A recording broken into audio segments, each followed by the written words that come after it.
पिछली सरकारें हर जनपद में एक माफिया पालती थी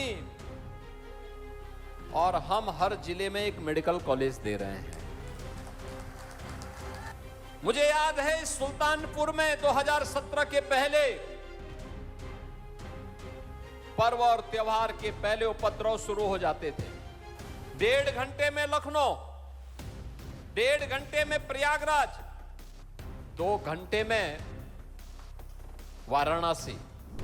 सुल्तानपुर के दौरे पर 7 जुलाई को मुख्यमंत्री योगी आदित्यनाथ ने एक ऐसा बयान दिया जिसकी चर्चा सिर्फ मंच तक सीमित नहीं रही, बल्कि उत्तर प्रदेश की राजनीति में नए सिरे से बहस छिड़ गई है। मुख्यमंत्री ने कहा कि पहले की सरकारें हर जिले में एक माफिया देती थी, हम हर जिले में मेडिकल कॉलेज दे रहे हैं।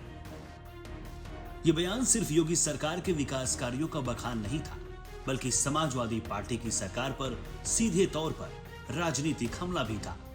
2027 विधानसभा चुनाव से पहले योगी आदित्यनाथ ने एक बार फिर कानून व्यवस्था बनाम विकास के अपने सबसे मजबूत राजनीतिक नैरेटिव को सामने रखा है। सीएम योगी ने दावा ठोका है कि यूपी में हमने विकास के कामों को टारगेट पर रखा, लेकिन 2017 से पहले यूपी में माफिया और मनी बनाने पर काम किया गया।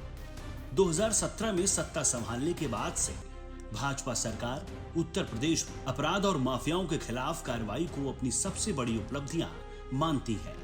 मुख्तार अंसारी, अतीक अहमद जैसे चर्चित नामों पर हुई कानूनी कार्रवाई को भाजपा लगातार जनता के सामने रखती है। इसी को लेकर सीएम योगी ने भी अपने भाषणों में अक्सर संदेश देने की कोशिश की कि यूपी में पहले अपराधियों का दबदबा था, जबकि अब कानून का राज है। सुल्तानपुर में उनका बयान भी इसी रणनीति का हिस्सा माना जा रहा है। सीएम योगी ने माफिया के मुकाबले मेडिकल कॉलेज का उदाहरण देकर विकास और सुशासन को साथ जोड़ने की कोशिश की है। इसके जरिए उन्होंने ये भी बताया कि योगी सरकार सिर्फ अपराध पर कार्रवाई नहीं कर रही है, बल्कि स्वास्थ्य, शिक्षा और आधारभूत ढांचे पर भी बड़े पैमाने पर निवेश कर रही है। उत्तर प्रदेश में पिछले कुछ सालों में कई नए मेडिकल कॉलेज शुरू हुए हैं। भाजपा इन्हें अपने विकास मॉडल की बड़ी उपलब्धि के रूप में पेश करती है। पिछली सरकारें हर जनपद में एक माफिया पालती थी और हम हर जिले में एक मेडिकल कॉलेज दे रहे हैं। पिछली सरकार हर जिले में और हर थाना क्षेत्र में अपना एक गुंडा पालती थी, जिससे वह गरीबों का शोषण कर सके, गरीबों की जमीनों पर कब्जा कर सके, राह चलती हुई बेटियों के पर छीटाकशी कर सके, व्यापारियों की छीना झपटी कर सके। अब नया उत्तर प्रदेश इसको स्वीकार नहीं करता। मुझे याद है सुल्तानपुर में 2017 के पहले पर्व और त्योहार के पहले उपद्रव शुरू हो जाते थे।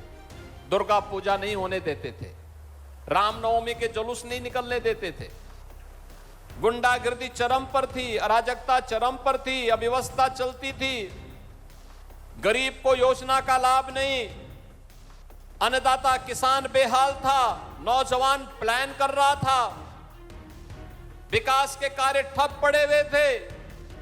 अयोध्या से सुल्तानपुर होते हुए प्रयागराज के इस मार्ग का कोई पुरसा हाल नहीं था। वाराणसी की कनेक्टिविटी बदतर थी, लखनऊ जाना कठिन था, और आज तो पूर्वांचल एक्सप्रेसवे सुल्तानपुर होते हुए जा रहा है।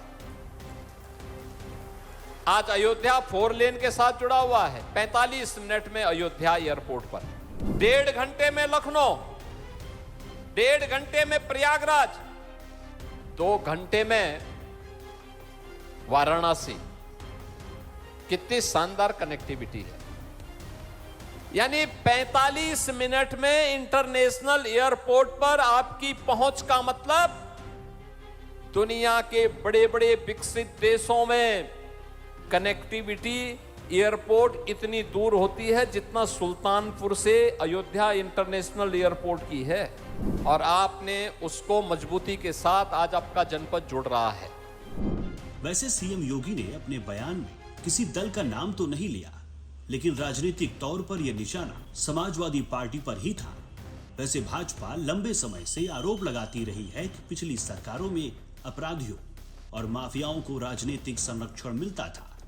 वहीं समाजवादी पार्टी इन आरोपों को खारिज करती है और इसे राजनीतिक प्रचार बताती है और भाजपा पर कानून व्यवस्था तथा रोजगार जैसे मुद्दों पर सवाल उठाती रही है। सुल्तानपुर में दिए सीएम योगी के बयान से माना जा रहा है कि आगामी विधानसभा चुनाव में भाजपा एक बार फिर माफिया मुक्त उत्तर प्रदेश और विकास वाला उत्तर प्रदेश का संदेश लेकर उतरने जा रही है।